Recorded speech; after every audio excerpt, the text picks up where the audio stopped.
नमस्कार, मैं हूं AK कश्यप। आज इस वीडियो में बात कर रहे हैं केंद्र सरकार के जो एम्प्लॉई हैं या जो पेंशनर्स हैं, राज्य सरकार के कर्मचारी जो एम्प्लॉई हैं या पेंशनर्स हैं, उनके लिए महंगाई भत्ता में 2% की वृद्धि होने की जो बातें चल ही रहे थे, यानी अब 58% से बढ़कर 60% आपके महंगाई दर जो है वो तय होगा 1 जनवरी 2026 से। इसका फ़ायदा मिलेगा मार्च में संभवतः केंद्र सरकार इसको अप्रूवल देगा और उससे उस समय से आपको बढ़ा हुआ 2% का फायदा केंद्रीय कर्मचारियों और पेंशनर्स को और राज्य कर्मचारियों को राज्य सरकार अपने अपने कर्मचारियों को भी सेम पैटर्न पे लागू कर ही देता है।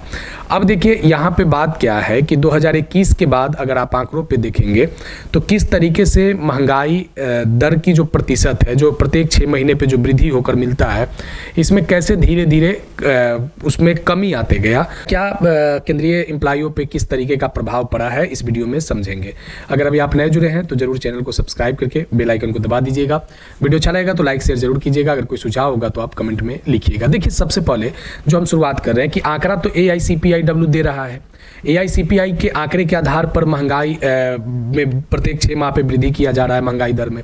अब AICPIW का जो भी स्केल आंकड़े का रहा है और जिन जिन सिटियों को वो चयन करके आंकड़ों को प्रदर्शित करता है, अब अगर इस आधार पर हम बात करें तो AICPIW के आंकड़े के आधार पर जो केंद्रीय कर्मचारियों के जो महंगाई दर है, क्या 2% का राहत केंद्रीय कर्मचारियों को क्या संतुष्ट कर पा रहा है। तो अगर देखेंगे कि जिस तरीके से बाजार व्यवस्था की महंगाई टिकी हुई है, उस तरीके से ये बढ़ोतरी जो है वो संतुष्ट करने वाली बढ़ोतरी नहीं है, क्योंकि पिछले अगर आप 2021 का ही देखें तो उस समय के महंगाई दर में केंद्र सरकार ने एक अच्छा खासा वृद्धि किया था।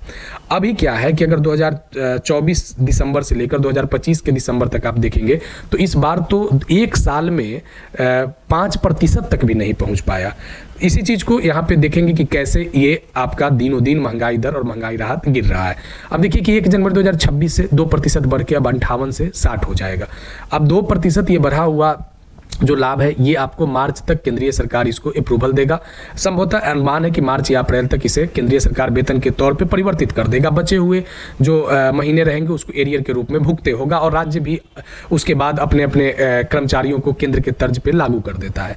अब देखिए यहाँ पे इस विषय पे हम इसलिए फोकस कर रहे हैं कि 1 जनवरी 2026 का जो टेन्योर है ये आपके 8 CPC का टेन्योर है, लेकिन अभी तक 8 CPC का जो लाभ मिलना चाहिए था, अब लाभ केवल पुराने वाले ही DA से बढ़ोतरी से अभी कर्मचारियों को संतुष्ट होना पड़ेगा। बाद में वो लाभ के रूप में कैसे इस DA को बैलेंस करता है, क्योंकि अभी तक जो वेतन आयोग के ऐतिहासिक पृष्ठभूमि रहे उसमें डियरनेस अलावेंस को बेसिक में मर्ज कर दिया जाता है और फिर DA 0 करके शुरू किया जाता है। अब देखिए यहाँ पे खास करके जो बातें हैं कि इस बार दिसंबर 2025 का जो आंकड़ा आया है उसमें DA 60.35 तक गया है। अब यहाँ पे 60.35 में जाने का मतलब है कि 60 अगर 3.5 है तो ये 60 ही रहेगा। ये 0.35 का यानी जो भी ये 0.35 केवल ऐड होता है, लेकिन इस पॉइंट के बाद वाले डिजिट का किसी भी प्रकार का कोई डायरेक्ट बेनिफिट डियरनेस अलावेंस में नहीं हो पाता है। यानी आप 60.35% DA नहीं बल्कि यहाँ पे 60 ही रहेगा। जब तक ये डेटा 61 नहीं होता है तब तक ये 60 ही रहेगा। तो अब देखिए यहाँ पे यानी ये तय हो चुका है कि दिसंबर 2025 तक का जो अब यानी 1 जनवरी 2026 से जो लाभ मिलेगा वह आपका लाभ जो है 60% का मिलेगा, यानी 2% बढ़ा है।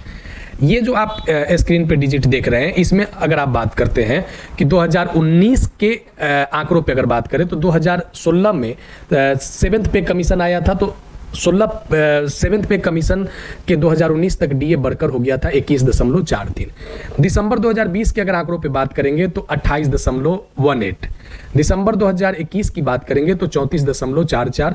दिसंबर 2022 में 42.37 और दिसंबर 2023 में 50.28।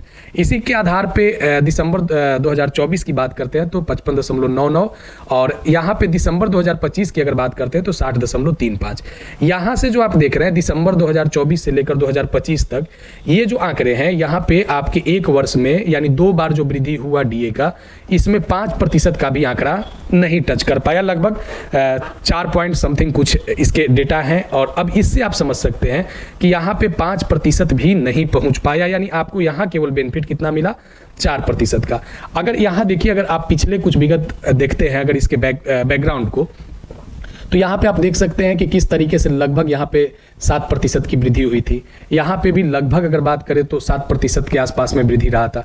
इस तरीके से यहाँ भी लगभग 8% की वृद्धि रहा था। यानी एक वर्ष में इस तरीके की वृद्धि पहले देखे गए हैं, लेकिन इधर 2024 से लेकर 2025 की अगर बात करें, 2023 से ही अगर बात करें तो लगभग 2023 से 24 के बीच में 5% के आसपास में रहा, और इस बार 24 से 25 के बीच में ये 4% ही वृद्धि रहा। विगत मतलब 2023, 24 और 25 केंद्रीय कर्मचारियों के महंगाई भत्ते और राहत में जिस तरीके की वृद्धि का अनुमान लोग लगाते थे उस तरीके से नहीं हो पाया। तो अभी का जो डेटा आया है उसमें 2% ही महंगाई भत्ते और राहत में वृद्धि AICPIW के आंकड़े के आधार पर हुए हैं। आने वाले समय में 1 जनवरी 2026 जो 8वें वेतन आयोग का जो लाभ प्रभावी होगा, तो उसके बाद कितने इसके benefits central employ, state employ या पेंशनर्स को मिल पाता है, तो आने वाले समय में जरूर इससे संबंधित बातों पे चर्चा करेंगे। वीडियो अच्छा लगा है तो लाइक शेयर जरूर कीजिएगा। अगर नए जुड़े हैं तो चैनल को जरूर सब्सक्राइब करके बेल आइकन को दबा दीजिएगा। मिलेंगे आगे नेक्स्ट वीडियो नेक्स्ट टॉपिक में। धन्यवाद।